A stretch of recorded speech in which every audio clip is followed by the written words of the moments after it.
21 তাৰিখৰ পৰা জুলাই 21 তাৰিখৰ পৰা যি ইউনেস্কোৰ অধিৱেশন চলি আছে আমাৰ এই ভাৰত মণ্ডপত আজি এই অধিৱেশনৰ মাজভাগত অৰ্থাৎ অহাকালিলৈ 26 তাৰিখৰ দিনাখন আমাৰ কিছু হেৰিটেজৰ নাম ঘোষণা কৰাৰ কথা আৰু প্ৰথম ভাগতে কাইলৈ দিনটো প্ৰথম ভাগতে আমাৰ ভাৰতৰ একমাত্ৰ সাংস্কৃতিক যি আমাৰ ৱৰ্ল্ড হেৰিটেজ পাবলগীয়া আছে বিশ্ব ঐতিহ্য ক্ষেত্ৰ হিচাপে পাবলগীয়া সম্ভাৱনাপূৰ্ণ সম্ভাৱনা থকা আমাৰ চৰাইদেউ মৈদামে প্ৰথম স্থানেই পাব বুলি আমি সম্পূৰ্ণ আশাবাদী।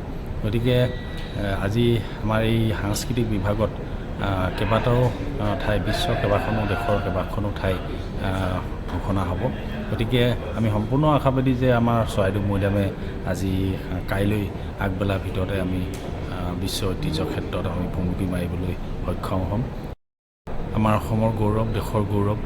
গতিকে আমাৰ ভাৰতৰ প্ৰধানমন্ত্ৰী নৰেন্দ্ৰ মোদী ডাঙৰীয়া, অসমৰ মাননীয় মুখ্যমন্ত্ৰী হিমন্ত বিশ্ব শৰ্মা ডাঙৰীয়াৰ প্ৰচেষ্টাত আমাৰ সমূহ অসমীয়াৰ জাতিৰ যি আপ্ৰাণ চেষ্টা আছিল, অসমীয়া জাতিৰ যি আশা বহুদিনীয়া আশা আছিল, আশা সম্পূৰ্ণ হ'ব বুলি আমি সম্পূৰ্ণ বিশ্বাসী।